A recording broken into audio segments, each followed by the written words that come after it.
पण राज्यातल्या सर्व शेतकऱ्याला सांगू इच्छितो की राज्यामध्ये मात्र जानेवारीच्या शेवटच्या आठवड्यात मात्र ढगाळ वातावरण राहणार आहे.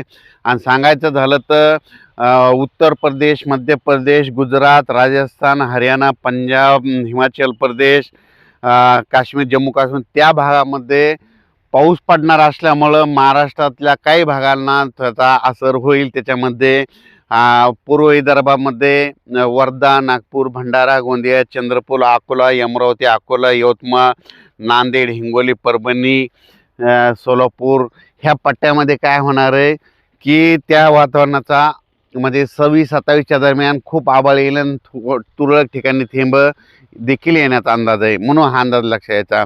म्हणजे राज्यातल्या सर्व शेतकऱ्याला सांगू इच्छितो की जानेवारीच्या शेवटच्या आठवड्यात वातावरण खराब राहणार आहे. म्हणून हे देखील सर्व शेतकऱ्यांनी लक्षात घ्यायचं.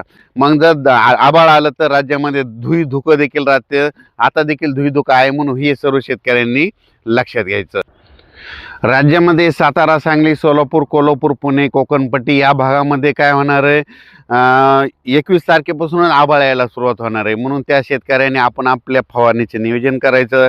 तसं महाराष्ट्रात काही भागात देखील काय होणार जानेवारीच्या शेवटच्या आठवड्यात तुरळक भागात पाऊस देखील पडणार आहे. म्हणून हा अंदाज सर्व शेतकऱ्यांनी सतर्क म्हणून हा अंदाज देखील लक्षात घ्यायचा.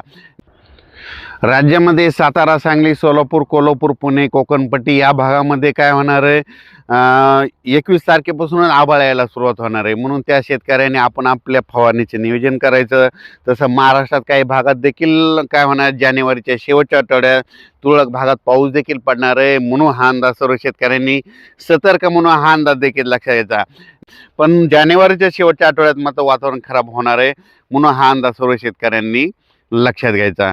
त्याच्यानंतर राज्यामध्ये सांगायचं झालं तर पूर्व विदर्भ, पश्चिम विदर्भ, दक्षिण महाराष्ट्र, उत्तर महाराष्ट्र, कोकणपट्टी, खानदेश, मराठवाडा सगळीकडे काय होणार आहे 20 तारखेपर्यंतच म्हणजे 20 तारखेपर्यंत थंडी राहणार आहे.